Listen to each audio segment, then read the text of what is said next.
अहाँ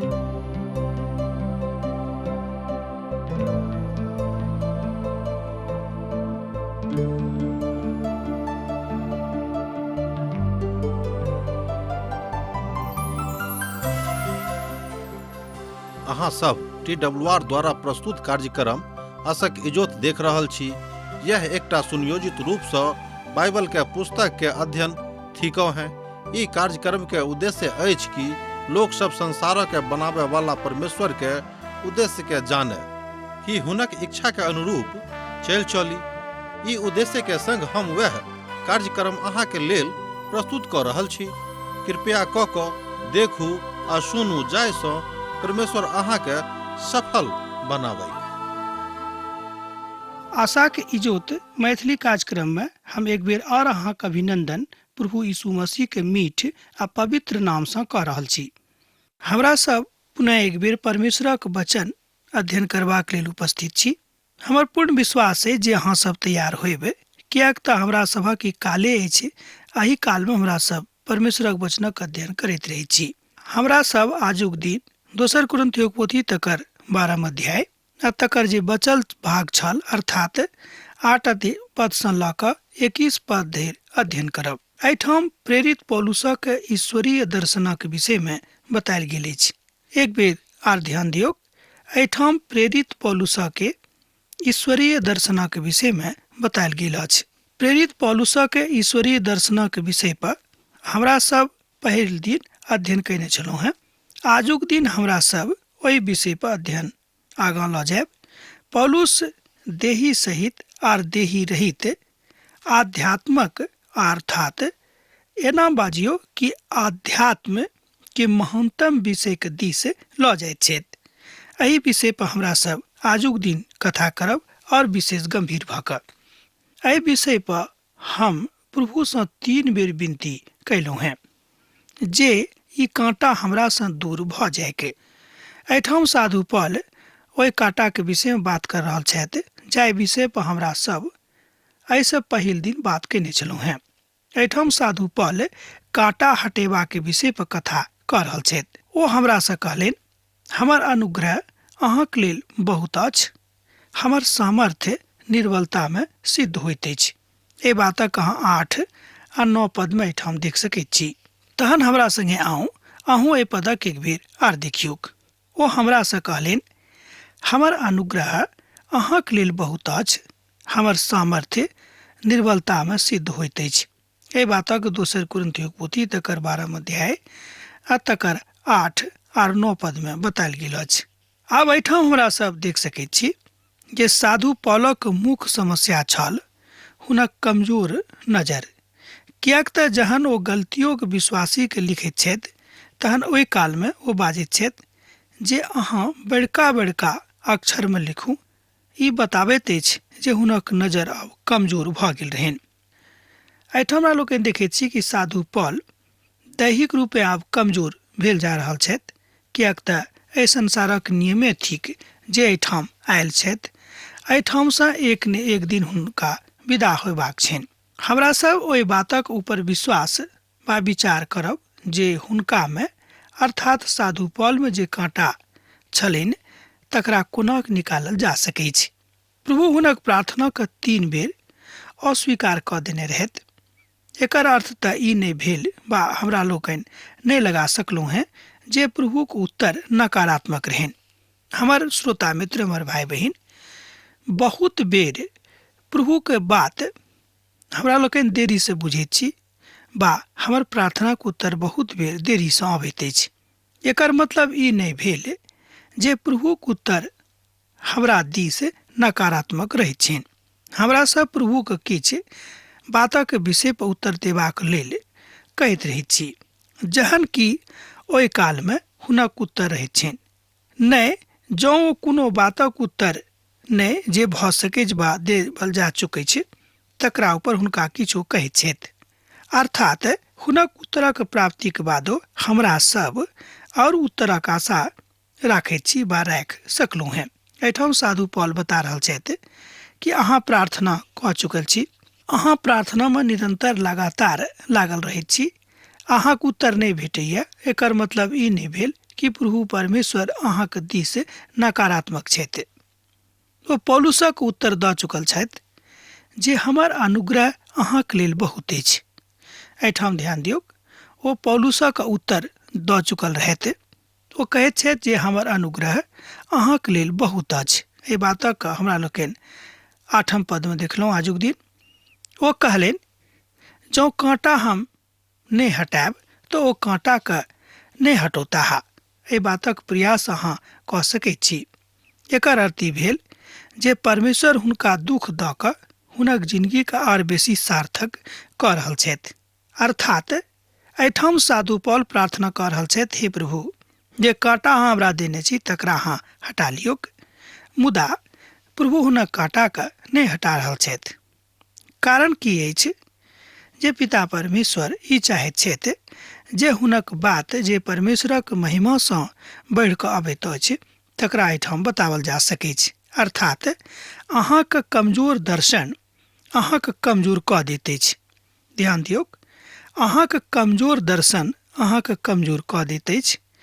जँ अहाँके दर्शन मजबूत अछि प्रभुके सेवकाईके प्रति, प्रभु यीशु मसीहके प्याराके प्रति, तऽ अहाँ कहियो कमजोर नहि होइब। एहि तरह हमरा लोकनि एहिठाम एहि बातक देखैत छी। तैँ हम बड्ड आनंदक साथ अपन निर्बलता पर घमंड करब, जाहि कारणे मसीहके सामर्थ्य हमरा ऊपर छाया करैत रहेक। एहि कारणे हम मसीहके लेल अपन निर्बलता, निंदा, दरिद्रता, उपद्रव आर संकट में प्रसन्न रहैत छी। कियाक तऽ जहन हम निर्बल थिकौं हैं तहने हम बलवान भऽ जाइत छी। एहि बातक एहिठाम साधु पौल पद 10 में कहै छथिन। जँ अहाँक लग पवित्र पोथी अछि तऽ तकरा अहाँ पढ़ि कऽ एहि बातक एहिठाम देख सकलहुँ हैं। एहिठाम ओ एहि बातक 10 पद में कहैत छथि। आब एहिठाम अहाँ पुरना नेमक पोथीके समसौनक देख सकैत छी जे हुनका में आर साधु पौल में कतेक अंतर रहनि। अर्थात साधु पौल कहैत छथि कि हम जतेक बेर कमजोर होइत छी ओतेक बेर हम प्रभु में निर्बल नहि भऽ कऽ मुदा मजबूत होइत जाइत छी। एक बेर आर सुनियौ, साधु पौल एहिठाम कहैत छथि कि हम जतेक बेर प्रभु में कमजोर होइत छी हम निर्बल नहि भऽ कऽ मुदा आओर बेसी बलवंत होइत जाइत छी। एकर अर्थ यह भेलै कि परमेश्वरक इच्छाके साधु पौल अपन जिंदगी में बड्ड विनम्रताके साथ लागू कऽ रहल छथि।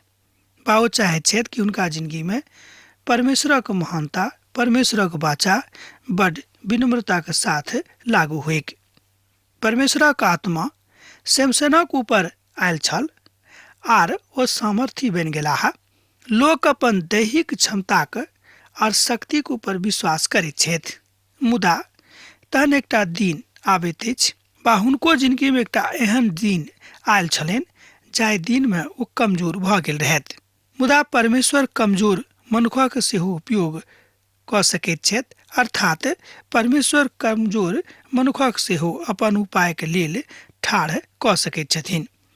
एहि तरह हमरा लोकनि देखैत छी कि अहाँ परमेश्वर में कतेक मजबूती के साथ हुनक काजक कऽ रहलहुँ हैं। एहि बातक अहाँ विश्लेषण कऽ के देखियौक।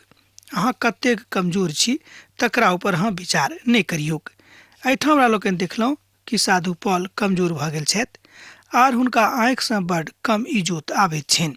अर्थात हुनक आँखिक इजोत कमजोर भऽ गेल छनि। कुरिन्थक कलीसियाक लेल साधु पौलक चिंता एहि बातक एहिठाम बतायल गेल अछि। किएक तऽ हमरा सब एहि पोथीके अब समापनक दिस धीरे धीरे बढ़ि रहल छी। 1-2 दिनक बाद हमरा लोकनि एहि पोथीके अध्ययन समाप्त करब। हम एहिठाम देखैत छी कि हम मूर्ख तऽ बनलहुँ हैं, मुदा ई तऽ अहीँ हमरासँ बरबस करबेलहुँ। अहाँके तऽ हमर प्रशंसा करबाक चाही।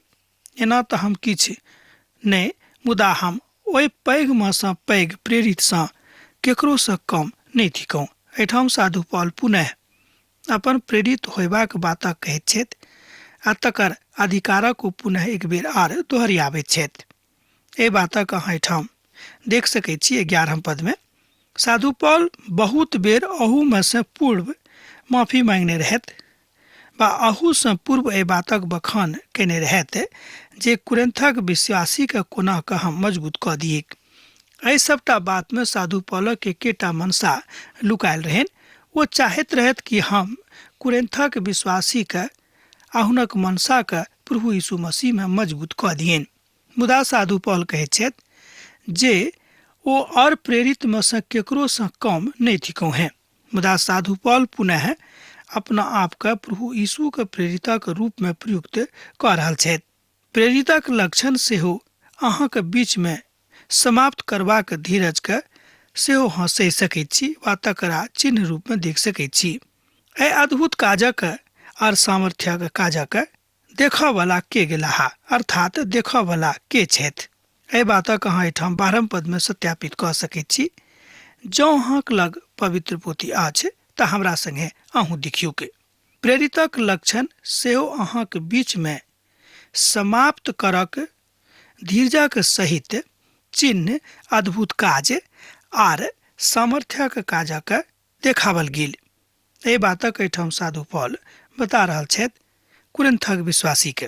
वो कहैत छथिन कि किछु चिन्ह छल जे प्रेरितक भाषा के आर समादक बड स्पष्टता के साथ बता सकैत रहे कि ई सब जो गुण अहाँक अंदर पावल जाइत अछि आर ओहि गुणवत्ता के जँ अहाँ प्रभुक बातक लेल, प्रभुक राजक बढ़ोतरी के लेल प्रभावकारी कऽ रहल छियै, तेकर मतलब यह भेल कि एक प्रेरित होयबाक गुण अहाँक अंदर में विद्यमान अछि। हुनका सभक लग चंगाई के वरदान छल। वो मृतकक जिया सकैत रहत आर दोसर भाषा में ओ कथा कऽ सकैत रहत। वो कोनो अनजान भाषा नहीं, मुदा दोसर भाषा और बोली साधु पौल गलतियों के देख कर ए बातक ओहिठाम कहैत छथिन और वो भिन्न भिन्न भाषा और भिन्न भिन्न बोली बुझैत रहत। ओहि देश में कम से कम 50 तरह के भाषा और बोली बाजल जाइत रहे। साधु पौल ओहि सबटा भाषा के बजे में वा बुझे में सक्षम छलाह। एहि तरह हमरा लोकनि देखैत छी कि हुनका अंदर में अद्भुत अद्भुत गुण प्रभु परमेश्वर व्याप्त कऽ देने रहन। एक बादो हुनक विनम्रता में कत्तो कोनो तरह के कमी नहीं आयल रहे। एहि तरह हमरा लोकनि देखैत छी कि एही रीति से वो बेरोक टोक प्रभु परमेश्वरक साम्राज्यक सुसमाचार से भरैत चलैत जाइत रहत। एहि तरह हमरा लोकनि सेहो बाजि सकलहुँ हैं कि साधु पौलक हृदय में अपन प्रभु के प्रति महान चारित्रिक भावना प्रेम से भरल रहन। वही तेजी में वो प्रभावकारी भेलाह। हुनका सभा के बीच में प्रेरितक चिन्ह और भाषा के विषय में आबि सकैत अछि। एहि तरह हमरा लोकनि देखैत छी कि एक प्रेरितक अंदर में, एक प्रेरितक जिंदगी में जतेक प्रकारक गुण बतायल गेल अछि ओ सबटा गुण हुनका में भरल रहन। अर्थात हमरा सब साधु पौलक महान अध्यायक विषय पर ने मुदा गंभीर अध्यायक अध्ययन कऽ सकलहुँ हैं। एक बेर आर सुनियो कि हमरा सब साधु पौलक महान बातक ऊपर अध्ययन कऽ सकैत छी जे हुनका विषय में बतायल गेल अछि आ ओ स्वयं एहिठाम बतौने छथि। जे अध्याय महान अध्याय छल आ एहि अध्याय में हमरा सब हुनक बातक बड़ नीक रीति सँ देख सकैत छी। हमरा सब स्वर्ग में जे छी, अर्थात स्वर्ग में जे जाय वाला छथि, ओ एहि बातक बुझि सकैत छी। हुनका विषय में बाजि सकलहुँ हैं। हमरा सब प्रभु यीशु मसीह के ऊपर देख सकलहुँ हैं आर हुनके ऊपर चर्चा कऽ सकलहुँ हैं। साधु पौल एहि बातक बड़ स्पष्टता के साथ प्रभु के महिमा में बाजि रहल छथि। साधु पौल कुरिन्थक स्थापना के कथा के सोचि रहल छथिन। एहिठाम साधु पौल सोचि रहल छथि। एहिठाम कुरिन्थक स्थापना से अर्थ भेलै कि कुरिन्थ में जे कलीसिया स्थापित भेलै तकरा विषय में हुनक चिंतन। अहाँ कोनो बात में दोसर कलीसिया से कम नहीं छलहुँ हैं, मात्र एहि में जे हम अपन भार अहाँक ऊपर नहीं देलहुँ। हमर एही अन्यायक क्षमा करू। साधु पौल एहिठाम बाजि रहल छथि कुरिन्थक कलीसिया से कि ई बात तऽ सच अछि कि अहाँ कोनो तरह कोनो रीति से आर दोसर कोनो कलीसिया से कम नहीं छी, मुदा एक बादो हम अपन भार अहाँ सभक ऊपर नहीं देलहुँ। हमरा अहाँ क्षमा करब। एहिठाम ओ अपन भारस अर्थ अछि हुनक कि जतेक हुनक खर्चा रहन ओ सबटा खर्चाक विषय में दोसर कलिसिया सँ मदद भ सकै कि लैत होता, मुदा कुरिन्थ के कलिसिया सँ नहीं लैत रहथिन। देखियो हम तेसर बेर अहाँक लग आबाक लेल तैयार थिकौं हैं। एठाम साधु पौल बाजि रहल छथि कि देखियो हम तेसर बेर अहाँक लग अयबाक लेल तैयार छी।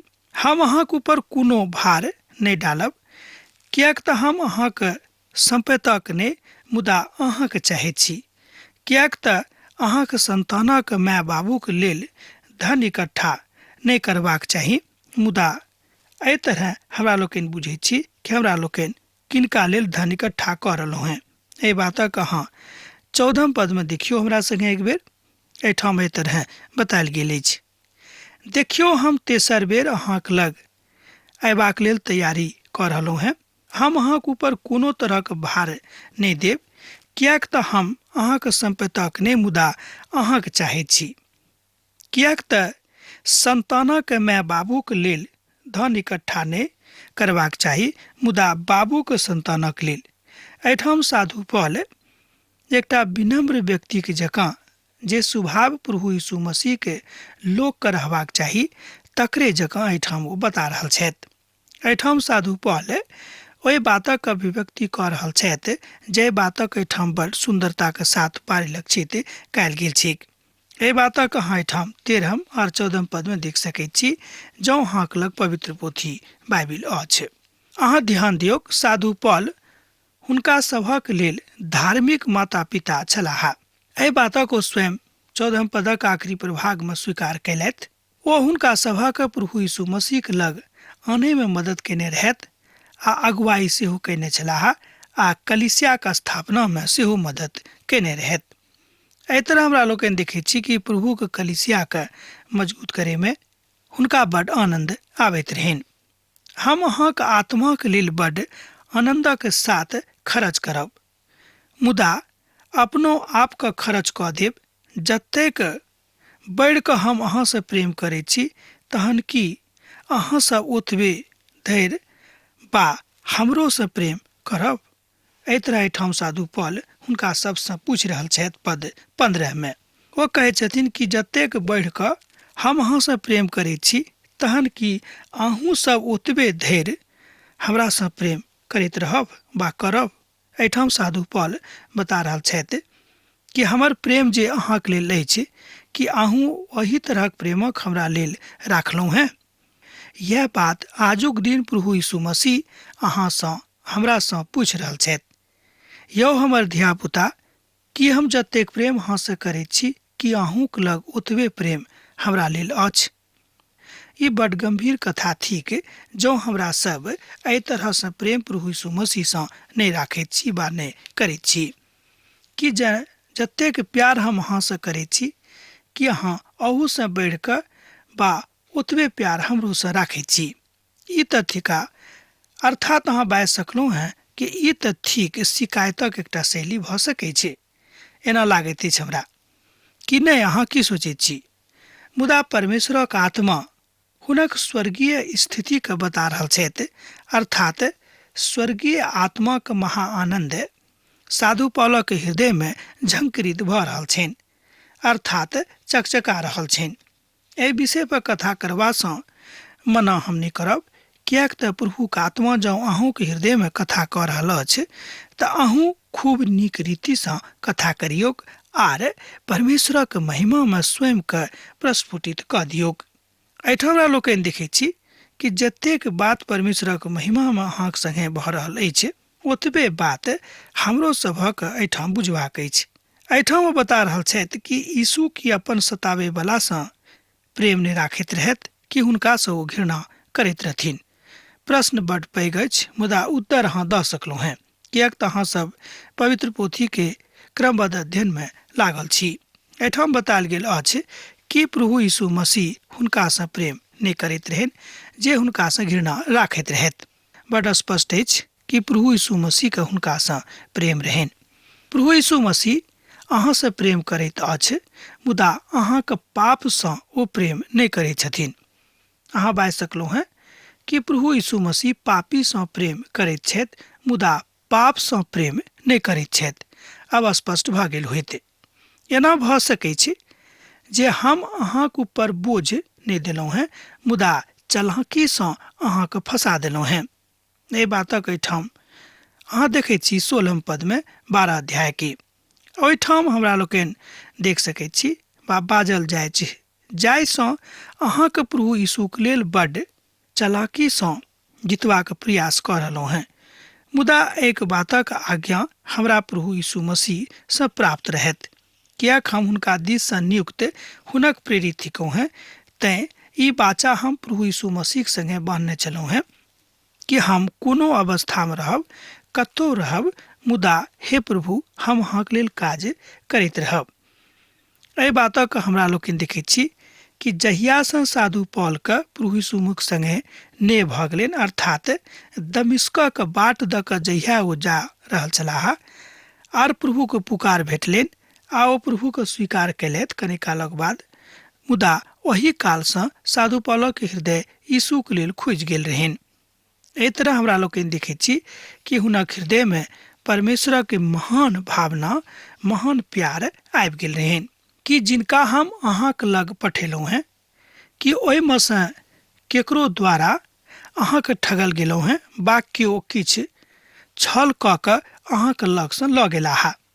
एहिठाम साधु पौल बाजि रहल छथि कि हम जतेक लोकके अहाँके लेल पठेलहुँ हैं, अर्थात अहाँके लग पठौलहुँ हैं, कि ओहिमे सँ केओ अहाँमे सँ किछु बा अहाँमे सँ केकरो किछु ठगि कऽ लऽ गेलाह।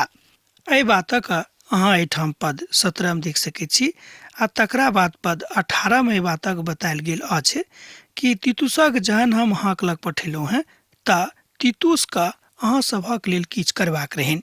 जँ पवित्र पोथी अछि तऽ तकरा अहाँ ध्यान दऽ कऽ एहिठाम देखियौ आ एहि बातक बुझियौ। अब हम अहाँसँ विदा लेब, किएक तऽ अहाँसँ विदा होयके बेरा भऽ रहल अछि।